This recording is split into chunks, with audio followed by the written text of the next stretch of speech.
우리 뒤 좌우에 계신 분들과 인사하겠습니다. 축복합니다. 참 잘 오셨습니다. 만나서 반갑습니다. 5월은 가정의 달이고 표는 섬기게 하소서입니다. 구경꾼이 되지 말고 주인공이 됩시다. 할렐루야. 전도합시다. 아멘. 따라합시다. 잉태하게 하소서.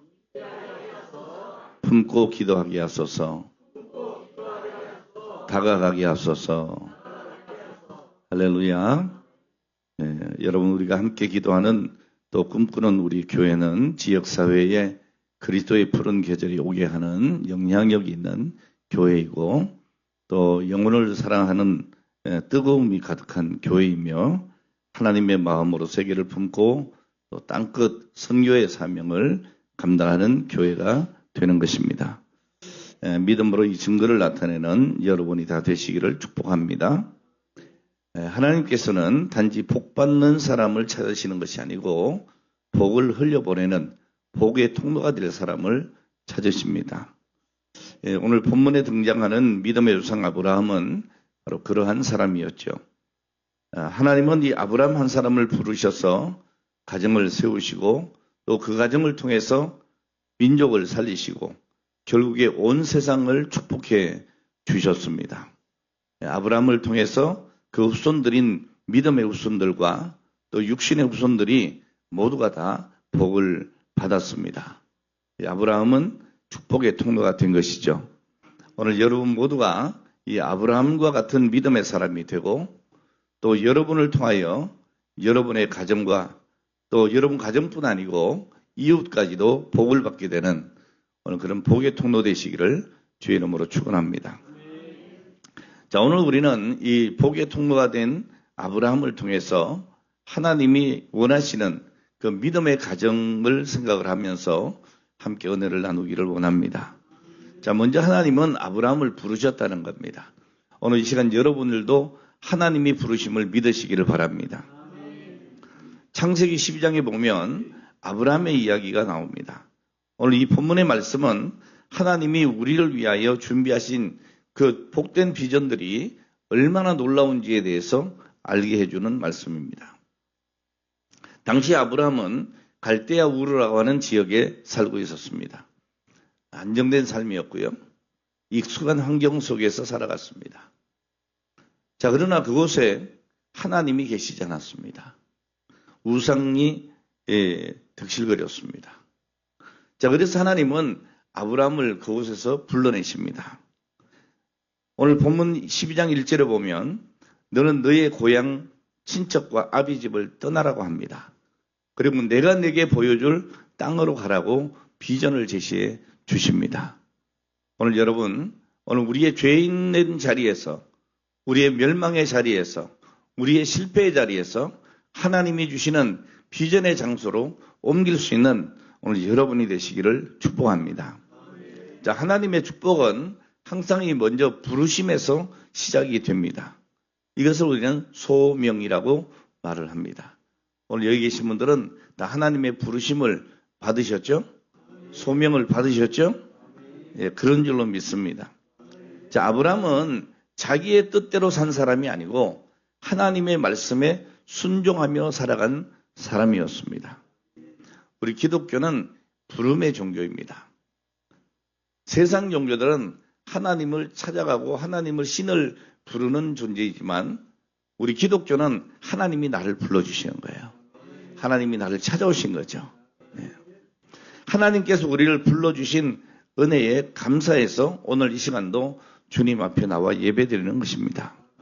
만왕의 왕이신 주님이 우리를 부르셨습니다. 오늘 여러분 한 분 한 분 부르신 것을 믿으시기를 바랍니다.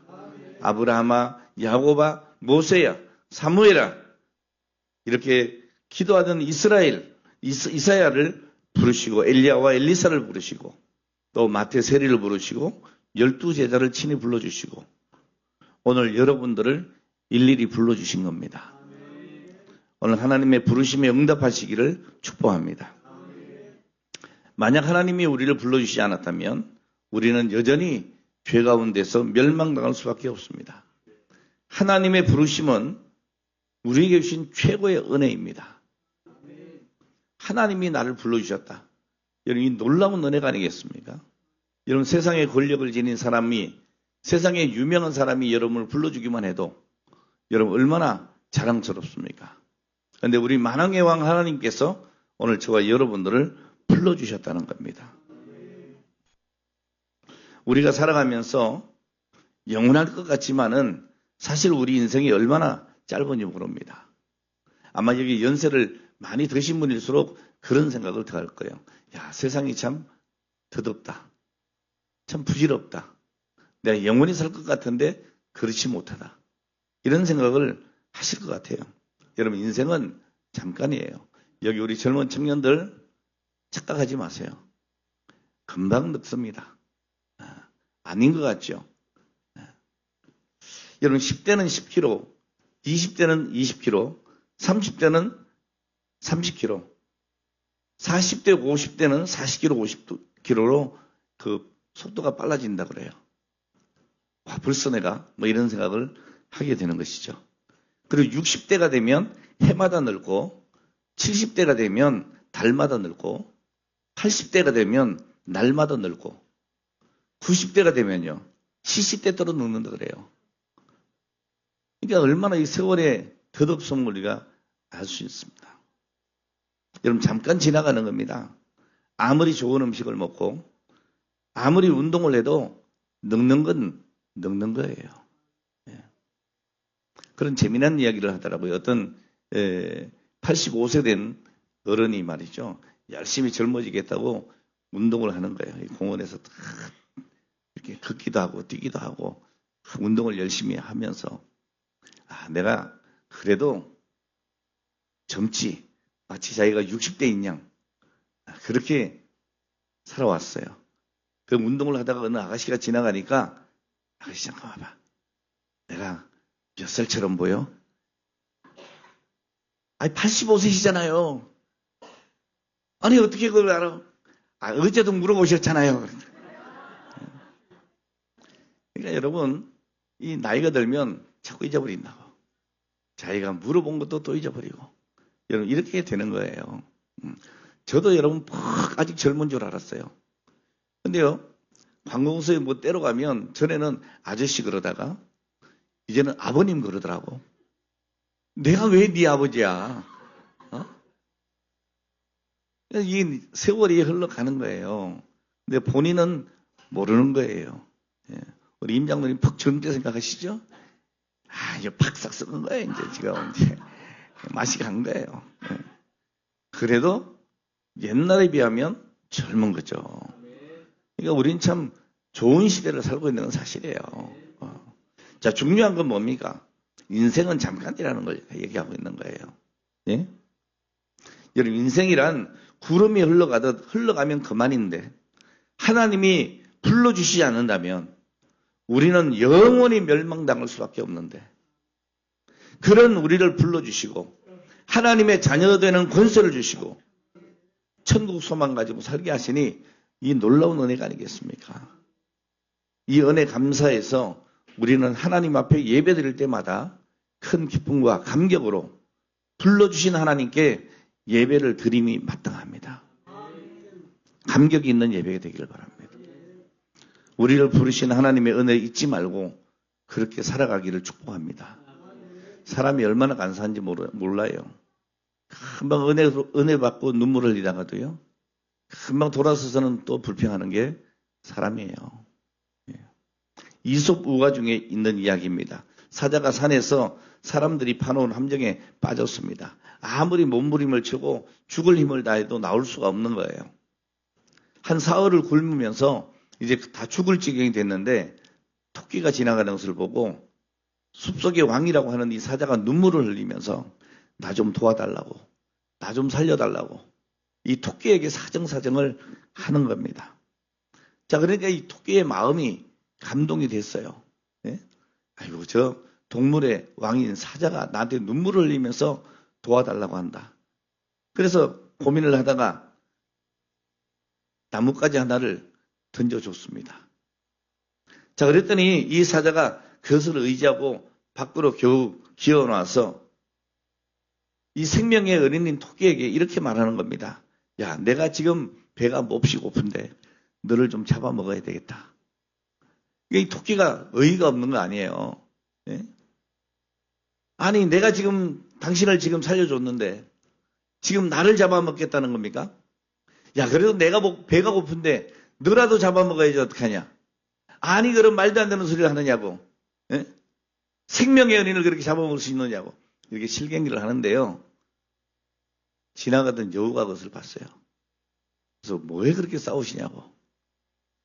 그랬더니 자초지종을 쭉 들은 이 여우가 하는 말이, 그럼 왕이시여, 당신이 이 토끼가 구해주기 전에 어떤 모양으로 있었습니까?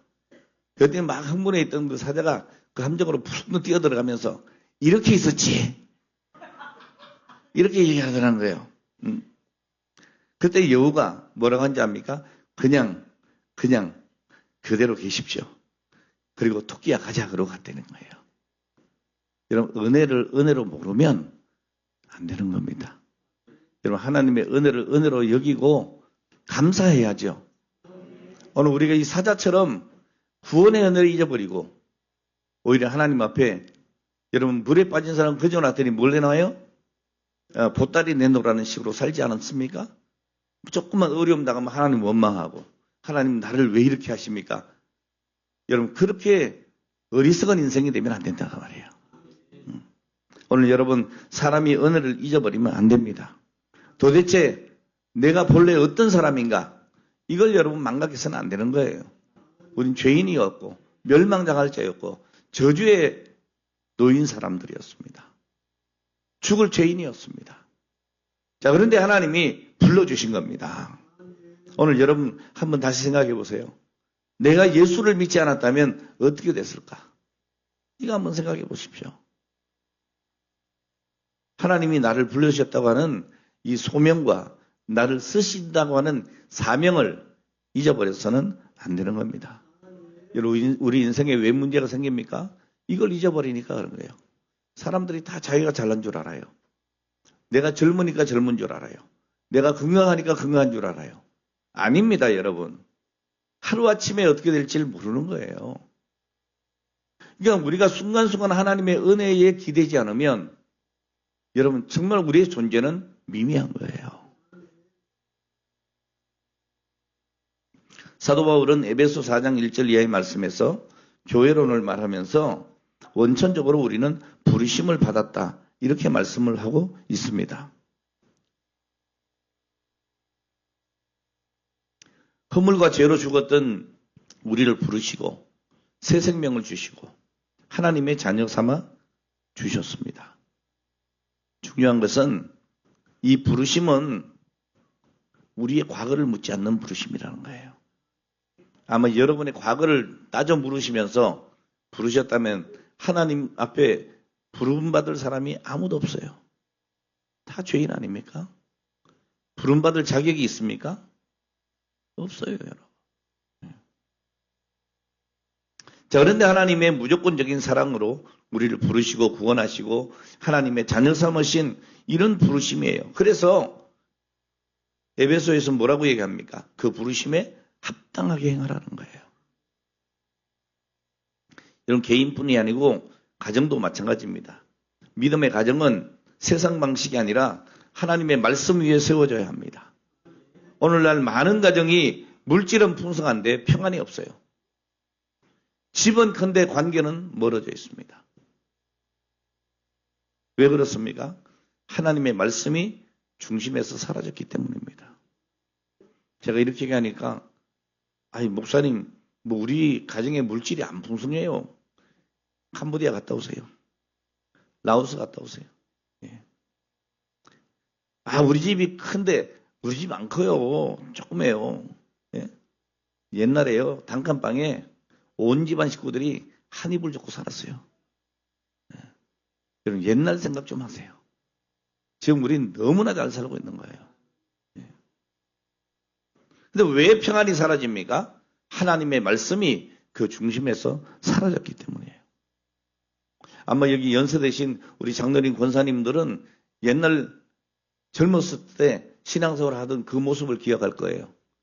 그때 여러분 성도들이 어떻게 하나님 앞에 예배했습니까? 어떻게 예배했습니까? 하루 벌어서 하루 먹고 살기도 힘든 사람들이 대부분이었습니다. 그렇지 않아요? 그래도 하나님 앞에 나올 때는 어떻게 왔습니까? 한복 입고 양복 입고 단벌 신사지만 그렇게 왔어요. 그렇게 왔어요. 정말 갈급한 심령으로 왔다고요. 오늘 그들이 예배할 때의 모습을 보면 천사의 모습 아닙니까? 전 어릴 때요. 그런 집사님들, 그런 장로님들, 권사님들 밑에서 성장했어요. 넉넉하지 않은 분들인데 넉넉한 것처럼 사셨어요. 교회를 섬길 때에 정말 부자처럼 섬겼어요. 그러면서도 그 마음에 기쁨이 넘쳤어요. 섬길 때에 감사가 넘쳤어요. 근데 오늘날 우리 성도님들은 어떠합니까? 그것보다 못 삽니까? 아니잖아요. 오늘 여러분, 오늘 우리 마음속에 누구를 모시고 있느냐가 굉장히 중요해요. 하나님의 말씀이 여러분 중심에 서 있기를 바랍니다. 여러분, 아브라함의 가정이 완벽해서 믿음의 조상이 됐나요? 아닙니다, 여러분. 완벽한 가정이 아닙니다. 실수도 있었고 연약함도 있었습니다. 자, 그러나 중요한 것은 하나님의 부르심 앞에 순종했다는 거예요. 여러분, 하나님은 순종하는 가정을 통해서 일하시기를 원하십니다. 가정의 달을 맞이해서 우리 가정이 다시 하나님의 음성을 듣는 오늘 이런 가정들이 되기를 축복합니다. 예수님이 나의 구주가 되고 예수님이 나와 함께 하시면 모든 악에서 승리하고 불의에서 승리할 수 있다. 이 믿음으로 서는 가정들이 되시기를 바랍니다. 여호와는 나의 목자시니 내가 부족함이 없으리로다. 그가 나를 푸른 초장에 누이시며 쉴만한 물가로 인도해 주시는도다. 여러분, 여호와가 나의 목자가 되고 나의 하루하루를 믿음으로 살면 이 세상을 바라보고 이 세상을 부러워하지 않습니다. 두려워하지 않습니다. 오늘 우리는 잘 믿는 사람을 부러워해야 할 줄 압니다. 세상에 잘나고 세상에 부한 자들을 부러워하지 말고 믿음이 있는 사람, 잘 믿는 사람을 부러워해야 돼요. 아브라함, 이삭, 야곱, 다윗같이 잘 믿어야 합니다. 요셉과 다니엘처럼 우리는 잘 믿어야 합니다. 오늘 그런 사람을 배나 존경할 수 있어야 하죠. 하나님은 아브라함을 부르시고 그 가정을 택하여 민족을 살리셨습니다. 여러분, 복받은 가정은 복을 흘려보내는 가정입니다. 복을 붙잡고 있는 가정이 아니에요, 여러분. 내 받은 복을 자꾸 흘려보내는 겁니다. 이제 주님, 우리 집이 하나님 중심의 가정이 되게 하옵소서. 늘 기도하시고 그 부르심에 응답하고 그 은혜에 합당한 삶을 살아가는 오늘 여러분과 가정이 되시기를 축원합니다. 하나님이 나를 불러주셨다. 우리 가정을 불러주셨다. 자, 두 번째, 아브라함에게 하나님은 복을 주셨습니다. 부르시고 버려두신 것이 아니고 그에게 복을 주신 겁니다.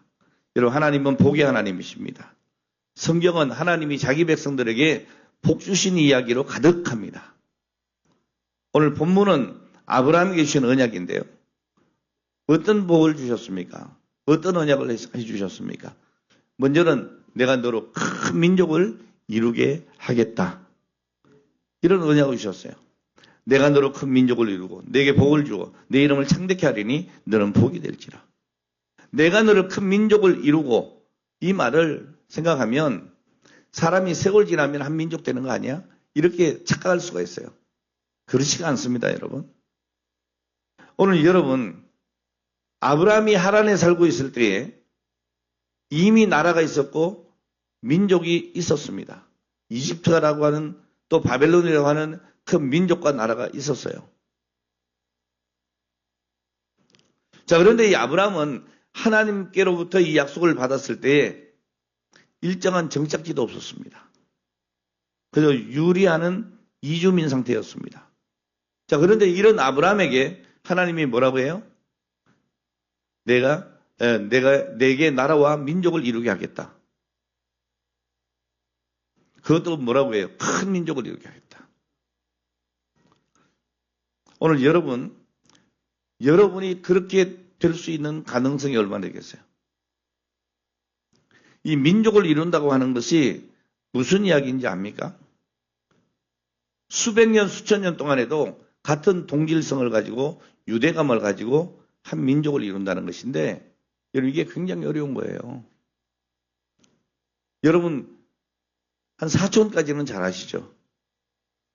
뭐 1촌은 당연히 알 테고 2촌도 당연히 알 테고 3촌까지도 무난히 아실 테고 4촌도 아실 거예요. 근데 여러분 5촌, 6촌, 7촌, 8촌 그럼 여기 8촌 누군지 금방 아시에요? 아십니까? 가물가물하죠. 쉬어봐야 되죠. 근데 10촌, 11촌, 12촌, 13촌 모르는 겁니다. 자, 그런데 어떻게 민족이 되겠습니까? 내 자식이 수백 년 후에도 같은 동질성을 가지고 유대감을 가지고 한 민족을 이룬다고 하는 것 굉장히 어려운 일입니다. 그런데 하나님께서 아브라함에게 내 후손이 큰 민족을 이루게 하겠다. 말씀대로 된 줄 믿으시기 바랍니다. 여러분 이스라엘이 그 동질성을 가지고 지금도 나라를 이루고 있잖아요. 두 번째, 내가 내게 복을 주겠다라고 언약합니다. 우리 한글 성경에 보면 내게 복을 주어 내 이름을 창대케 하리니 이렇게 쭉 나갑니다. 그러니까 한 문장처럼 보이는데요. 히브리 원어로 보면 그렇지가 않습니다. 다 따로따로 떨어져 있습니다. 그리고 내가 너로 큰 민족을 이루게 하겠다. 그리고 내가 너에게 복을 주겠다. 그리고 내 이름을 창대케 하겠다. 이렇게 되어 있습니다. 자, 따라서 하나님께서 아브라함에게 주신 두 번째 언약이 뭐냐? 너에게 복을 주겠다는 거예요. 이 복을 준다라고 하는 이 동사의 형태가 미완료형입니다. 무슨 말입니까? 히브리어에서 이 미완료형은 한 번 주고 마는 것이 아니고 그치는 것이 아니고 반복적으로 계속된다 그 말입니다. 그러니까 이 말씀이 무슨 말이에요? 계속 너에게 복을 주신다는 거예요. 계속. 세 번째로 뭐라고 합니까? 내 이름을 창대하게 해주겠다. 자, 여기서 내 이름을 창대해 주겠다고 하는 것은 무슨 말이에요? 이름을 크게 해주겠다? 그런 의미는 아니죠. 왜요? 세상에 이름이 크게 드러났는데 불명예스러운 사람들이 있어요. 네. 여러분 히틀러 존경합니까? 아이고 그런 나쁜 X. 네? 김정은 다 알잖아요. 존경합니까 여러분? 죽일 놈이죠. 네. 이렇게 얘기하면 요즘 막 싫어하는 사람도 있다 그러더라고. 네. 자, 여기서 내 이름을 창대해 주겠다고 하는 것은 그런 유명하게 해주겠다 그런 의미가 아니고 명예롭게 해주겠다는 거예요. 명예롭게 해주겠다. 가장 영광스러운 것은 내 이름이 명예로운 이름이 되는 거예요. 이수진 장군, 명예롭잖아요. 안중근 의사, 명예롭잖아요. 주기철 목사님, 명예롭잖아요. 할렐루야. 오늘 여러분 그 이름 앞에 누가 함부로 불경을 저지르겠어요? 오늘 그 이름은 명예로운 이름이기 때문에 그렇습니다. 아마 여러분 나가가지고요, 막 이순신 장군을 막 욕하고 다녀보세요. 사람들이 뭐라고 하겠어요? 아이고 잘한다, 아이고 잘한다 그러겠어요? 미친 사람 취급하죠. 정신 나간 사람 아니냐고. 오늘 왜 그럽니까 사람들이? 그 이름이 명예롭기 때문이에요. 자, 네 번째로 뭐라고 합니까? 너는 복이 될지라 그랬어요. 이 말은 다른 말로 하면 너는 복 자체가 된다. 아니, 너는 그 복 자체가 되라는 거예요. 복 자체. 그러니까 복 받은 사람의 전형이 된다는 거예요. 할렐루야. 그러니까 아브라함의 삶 그 자체가 하나의 복이 되게 해주겠다는 거예요. 오늘 여러분 평생이 복이 되게 해주겠다는 거예요. 자, 하나님의 약속대로 지금도 뭐라고 생각합니까? 아브라함 그럼 복의 사람, 믿음의 우상 이렇게 생각하잖아요. 다섯 번째로 너를 축복하는 자에게는 내가 복을 내리겠다고 언약해 주십니다. 그러니까 너를 축복하면 하나님께서는 기뻐하시면서 그 사람에게 복을 내려주겠다는 거예요. 왜요? 그 사람에게 축복하는 그 사람은 나를 축복하는 것 같이 생각하겠다는 그 얘기예요. 제가 여러분 나가서 막 그냥 사람들이 내 욕을 하고 다니면 오늘 여러분들이 뭐라고 하겠어요? 춘 나쁜 엑스 그러겠죠, 그죠? 왜 우리 목사님을 욕을 해? 한 번만 하면 하시니. 듣기 싫어요, 좋아요? 싫지. 왜? 아, 우리 교회 담임 목사님인데 왜 네가 욕하냐? 그럴 거 아니에요. 근데 막 아이고 참 새능역 교회 목사님 최고라고 그러고 정말 대단하다 그러면 여러분 어때요? 아, 뿌듯하지. 그렇잖아요? 그런 사람은 칭찬해주고 싶죠? 그렇잖아요. 우리 하나님이 그러신단 말이에요. 오늘 여러분 하나님께서 그런 복을 주신 줄 믿으시기를 바랍니다. 여섯 번째로 뭐라 그러냐? 너를 저주하는 자에게는 내가 저주하겠다. 같은 이야기죠. 일곱 번째로 땅의 모든 족속이 너로 말미암아 복을 얻을 것이다. 이 말씀은 우리가 해석을 참 잘해야 돼요. 왜냐하면 이 번역 성경을 우리가 자칫하면 오해할 수가 있어요. 아브라함이라고 하는 한 개인으로 인해서 이 세상의 모든 사람이 복을 받게 된다라는 의미로 받아들이기 쉬운데 그게 아닙니다. 그래서 너로 말미암아 이 말미암아라고 번역되어 있는 이 단어가 히브리어로는 베카라고 되어 있는데 이 말을 직역하면 무슨 말인가 하면 내 안에서 이런 얘기예요. 내 안에서. 자, 이걸 풀이하면 이런 겁니다. 내 안에서 태어날 자로 인하여 복을 받게 된다. 감이 딱 오십니까? 바꿔 얘기하면 너를 통해서 메시아가 나올 것이고 그 메시아로 인해서 모든 사람이 복을 받게 된다는 거예요. 자, 그러니까 개혁주의적으로 보면 단순히 이것은 물질적인 축복의 약속이 아니고 궁극적으로 예수 그리스도 안에서 모든 민족이 복음이 전파될 될 것을 예언하는 이 아브라함 언약의 핵심 구절이에요. 자, 그래서 바로 그 아브라함에게 너를 통해 태어날 너의 후손으로 인하여 온 세계 족속들이 복을 받을 것이다. 라는 겁니다. 자, 이 엄청난 복을 주셨습니다. 7가지 복이에요. 오늘 여러분들도 아브라함처럼 이 복의 주인공이 되시기를 축복합니다. 자, 그런데 여기서 중요한 것은 세 번째, 하나님이 왜 이 복을 아브라함에게 주셨을까? 그 복을 주신 목적이 중요하겠죠.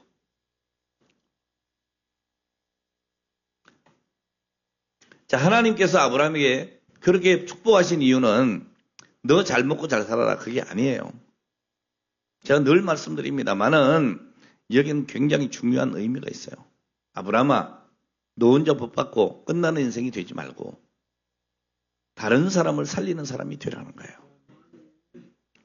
하나님은 나를 축복하실 때, 나에게 복을 주실 때 나 혼자 누리라고 주신 것이 아니라는 겁니다.